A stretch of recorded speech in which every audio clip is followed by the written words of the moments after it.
Hello everyone, welcome to engineering be easy. आज के video में मैं डिस्कस करूंगा अपना इंटरव्यू एक्सपीरियंस एमटेक का आईआईटी बॉम्बे।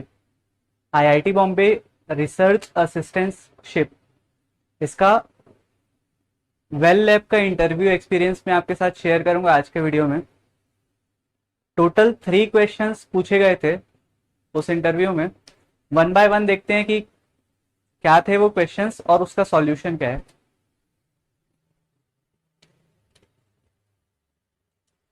स्टार्ट करते हैं हम अपने पहले क्वेश्चन से। पहला क्वेश्चन जो मुझसे पूछा गया था वेल लैब के इंटरव्यू में वो ये है कि out of all the logic gates available, means and और not, NAND NOR, XOR and XNOR, which one logic gate you will use for your designing purpose.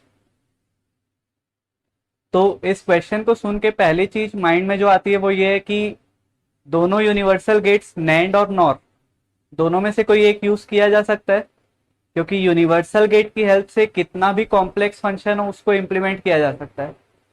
पर नैंड और नॉर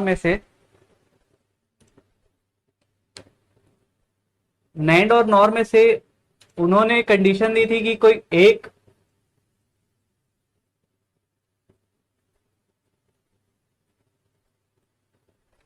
एक लॉजिक गेट हमें यूज करना है। तो वो कौन सा होगा, नैंड या नॉर? तो उसके लिए हमें थोड़ा एडवांस में जाना होगा लॉजिक गेट्स के, मीन्स लॉजिक गेट्स का फैब्रिकेशन कैसे होता है। अगर हम सीमॉस टेक्नोलॉजी कंसीडर करें तो नैंड गेट का इंप्लीमेंटेशन कैसा होता है।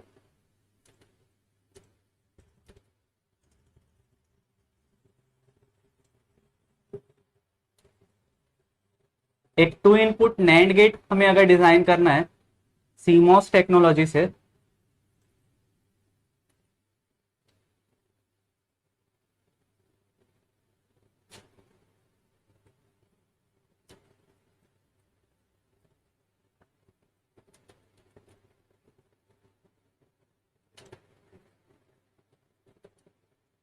तो वो ऐसा होगा, ये दोनों इनपुट्स ए हैं और ये दोनों इनपुट्स बी है और आउटपुट इस साइड में नॉट। अगर नॉर गेट इंप्लीमेंट करना है सीमॉस टेक्नोलॉजी से तो वो कैसा होगा।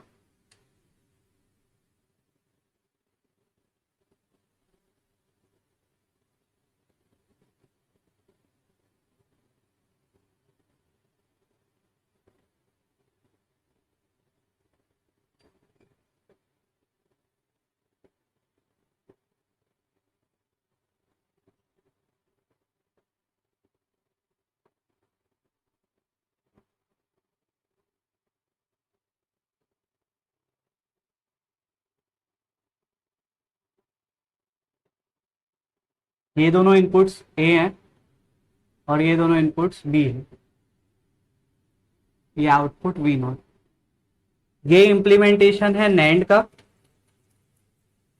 और ये सीमॉस इंप्लीमेंटेशन है नॉर का। अब प्रैक्टिकली हम जब किसी लॉजिक गेट को फैब्रिकेट करते हैं लैब में तो सीमॉस टेक्नोलॉजी आजकल यूज नहीं की जाती। बेसिकली एनमॉस से ही, एनमॉस का यूज करके ही पूरा फैब्रिकेशन किया जा सकता है। उसके लिए ये पीमॉस वाला जो पार्ट है उसको रजिस्टर से रिप्लेस किया जाता है। दोनों ही पीमॉस को रजिस्टर से रिप्लेस कर सकते हैं।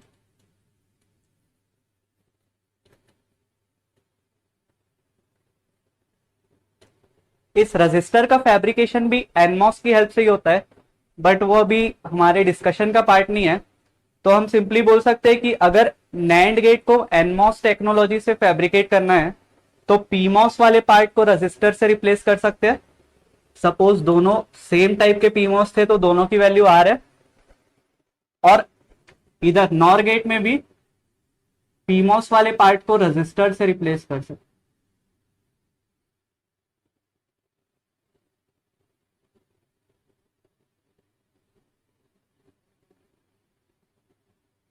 अब ये जो ट्रांजिस्टर्स बने उस ट्रांजिस्टर को बोलते हैं पुल अप ट्रांजिस्टर्स। यहां पे भी सेम टाइप के पीमॉस थे तो सपोज दोनों का रेजिस्टेंस आर है। अब ये आउटपुट वी नॉट जो है वो हम विश करते हैं कि इमीडिएट वर्क करे, मीन्स इमीडिएटली जब 0 होना हो तब ये ग्राउंड को टच करे, और इमीडिएटली जब लॉजिक 1 होना हो तो ये वीडीडी को टच करे। सेम इसमें भी। तो नैंड गेट के केस में दोनों रेजिस्टेंस आर और आर पैरेलल में, तो इक्विवेलेंट रेजिस्टेंस हो जाएगा R/2। और नॉर गेट के केस में दोनों रेजिस्टेंस सीरीज में है, तो इक्विवेलेंट रेजिस्टेंस होगा 2R। तो नैंड गेट के केस में इक्विवेलेंट रेजिस्टेंस कम प्रोवाइड हो रहा है, और नॉर गेट के केस में इक्विवेलेंट रेजिस्टेंस ज्यादा है। तो इधर V0 की एक अच्छी वैल्यू मिलेगी, क्योंकि कम रेजिस्टेंस इस पाथ में है, जो करंट इस पाथ से जो फ्लो होगा उसमें लेस वैल्यू ऑफ रेजिस्टेंस है, वहीं इस पाथ में रेजिस्टेंस की वैल्यू ज्यादा है। तो हम नैंड गेट को यूज करेंगे अगर हम बाउंडेड है कि किसी एक टाइप का ही लॉजिक गेट हमें यूज करना है फैब्रिकेशन पर्पस के लिए। ओके, नेक्स्ट देखते हैं क्वेश्चन नंबर 2। क्वेश्चन नंबर 2 जब पूछा गया था तब स्क्रीन में ये पिक्चर थी। क्वेश्चन कुछ इस टाइप से था कि एक लाइन है जो 1 वोल्ट पे रखी हुई है, एक कंडक्टर 1 वोल्ट पे रखा हुआ है और उसके अक्रॉस 1000 एम्पियर करंट फ्लो हो रहा है, और दूसरा सेम लेंथ का सेम एरिया का कंडक्टर 1000 वोल्ट पे रखा हुआ है और उसके अक्रॉस करंट फ्लो हो रहा है 1 एम्पियर। तो ये बॉय जो है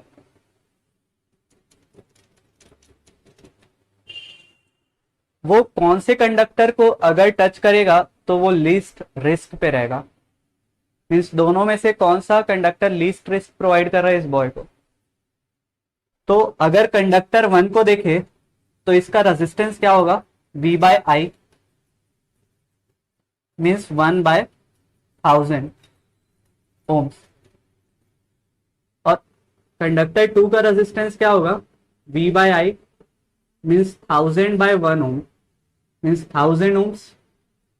तो कंडक्टर 2 जो है उसका रेजिस्टेंस ज्यादा है और उसके अक्रॉस का करंट कम है, इसलिए अगर ये बॉय कंडक्टर 2 को टच करेगा तो ये इसको शॉक कम लगेगा या फिर ये लीस्ट रिस्क पे रहेगा। ये था क्वेश्चन नेक्स्ट जो आईआईटी बॉम्बे के इंटरव्यू में पूछा गया था। ये था आईआईटी बॉम्बे का क्वेश्चन नंबर 3। ये डायग्राम प्रोवाइड किया गया था क्वेश्चन नंबर 3 के लिए। एक्सप्लेन कर देता हूं कि क्या इसका यूजुअल मीनिंग है।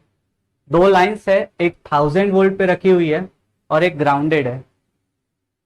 4 बॉयज है, A, B, C और D, सच दैट जो बॉय A है उसके लेग्स ग्राउंड को टच नहीं कर रहे हैं और 1 हैंड से वो होल्ड किया हुआ है ये 1000 वोल्ट वाली लाइन को। बॉय B जो है उसके लेग्स भी ग्राउंड को टच नहीं कर रहे हैं और ये दोनों हैंड से 1000 वोल्ट वाली लाइन को टच किया हुआ है।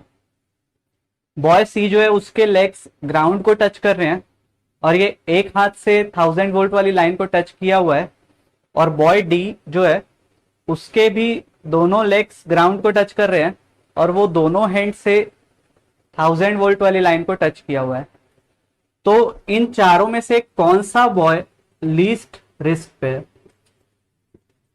या फिर कौन से बॉय को लेस शॉक लगेगा। तो इसका आंसर आप कमेंट बॉक्स में मुझे बताइए, A, B, C या D, और नेक्स्ट वीडियो में मैं इसका एक्सप्लेनेशन प्रोवाइड करूंगा। वैसे डायग्राम देख के ही समझ में आ गया होगा कि कौन सा बॉय लीस्ट रिस्क पे है, पर ऐसा क्यों है उसके एक्सप्लेनेशन मैं नेक्स्ट वीडियो में प्रोवाइड करूंगा। ओके, तो ये 3 क्वेश्चंस थे जो आईआईटी बॉम्बे में इंटरव्यू में मैंने फेस किए थे। आई होप कि आपका आईआईटी बॉम्बे इंटरव्यू अच्छा हो। Okay, thank you very much, see you in the next video.